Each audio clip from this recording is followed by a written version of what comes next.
Edmonton. Thank you very much, Madam Speaker. I rise to speak on the government's fall economic statement, a fiscal and economic blueprint that falls short. Conservatives called on the Liberals to do two important things. First, to stop the deficit spending that is fueling inflation, that is driving up the cost of living for everyday Canadians.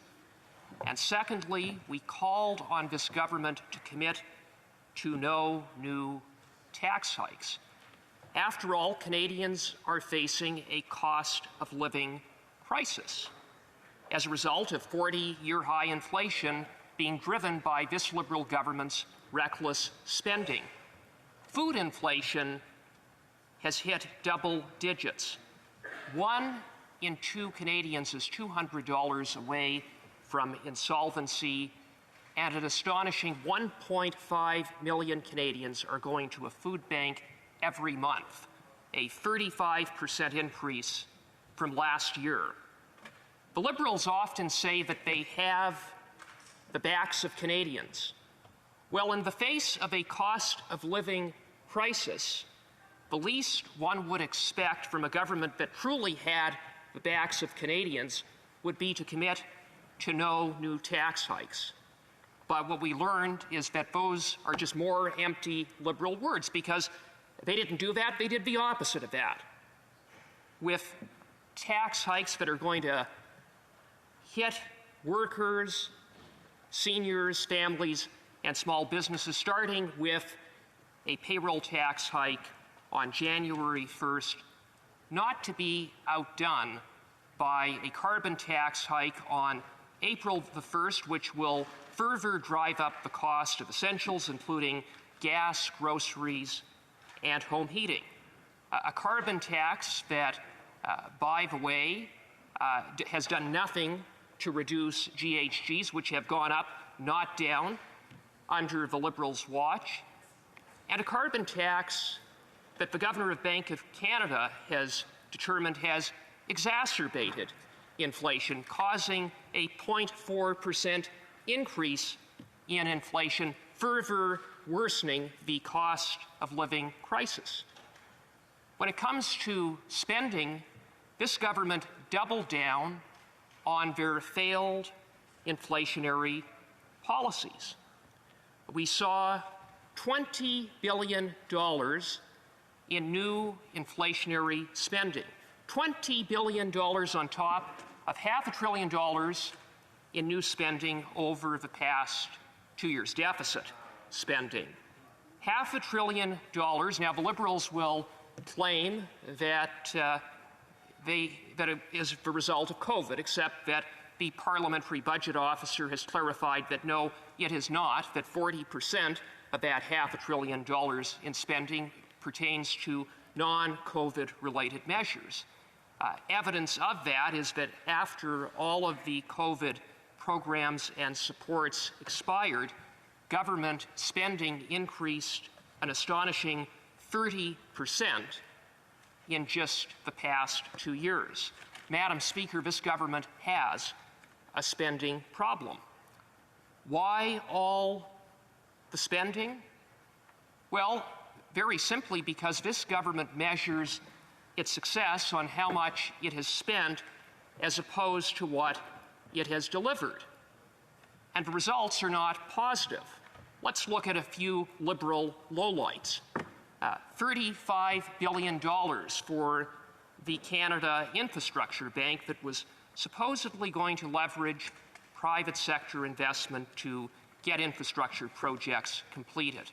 After 6 years, not a single infrastructure project has been completed. Not one.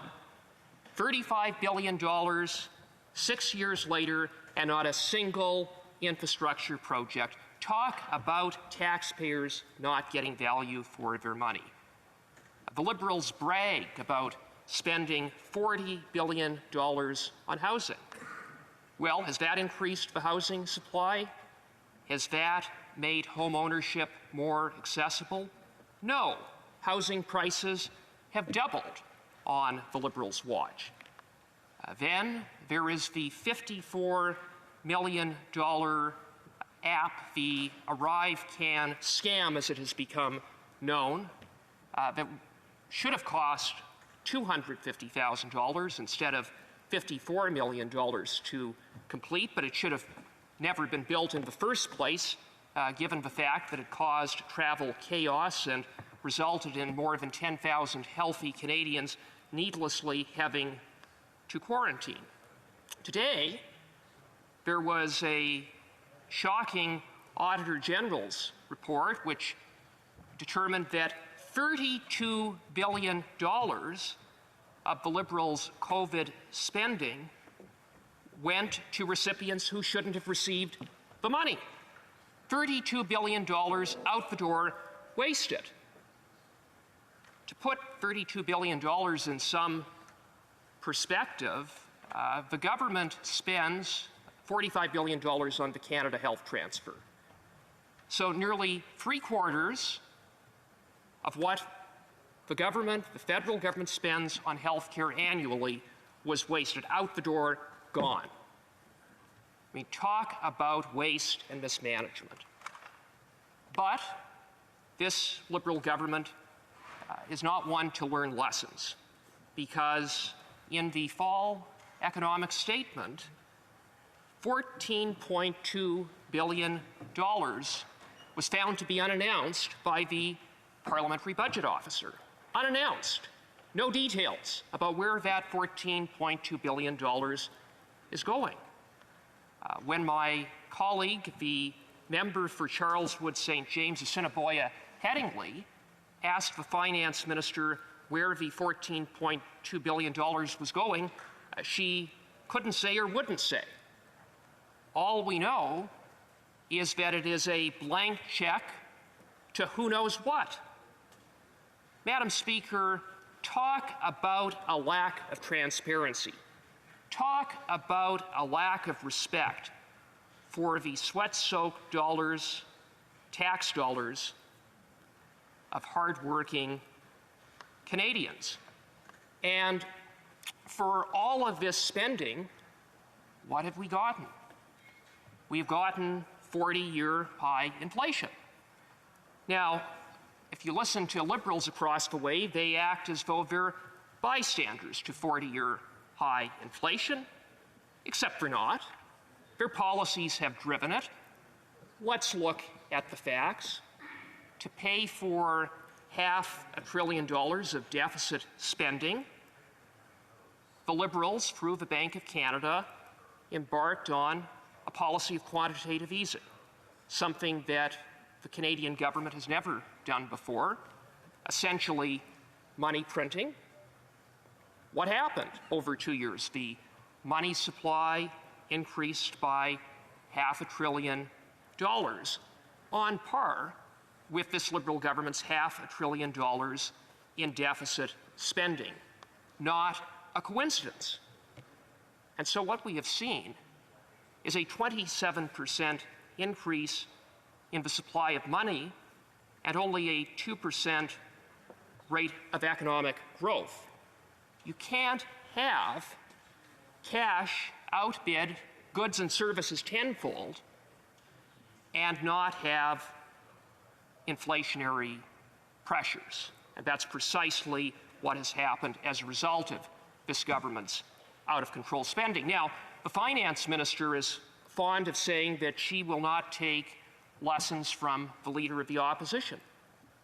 Well, I would say to the Honourable Minister of Finance, through you, Madam Speaker, that she should start listening to the Leader of the Opposition, because it was the Leader of the Opposition who was among the first to sound the alarm that all of his spending was contributing to inflation. Had the Finance Minister listened to the Leader of the Opposition, we wouldn't be in this inflationary mess that is pummeling everyday Canadians. Thank you, Madam Speaker.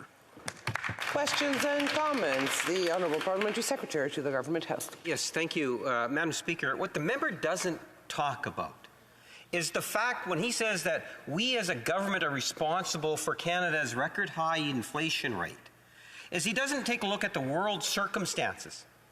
We are responsible for having a lower inflation rate than the United States of America, England, many European countries. Compared to the G7 and the G20, Canada's inflation rate is actually doing better, but it still isn't good enough for this government, and that is why we continue to bring in supports for Canadians in which the Conservative Party consistently votes against. My question to the member is, would he not recognize or give credit to the fact that in comparison to other countries in the world, in particular the United States of America and Europe, that we have actually a better inflation rate, a lower inflation rate than those countries? Member for St. Albert Edmonton.